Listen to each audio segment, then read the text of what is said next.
Hi everyone, in this quick tutorial I will show you how to delete a page of a document when you use Kilonotes.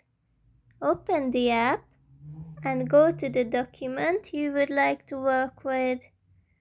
And here on the left top corner, this is the icon you will need.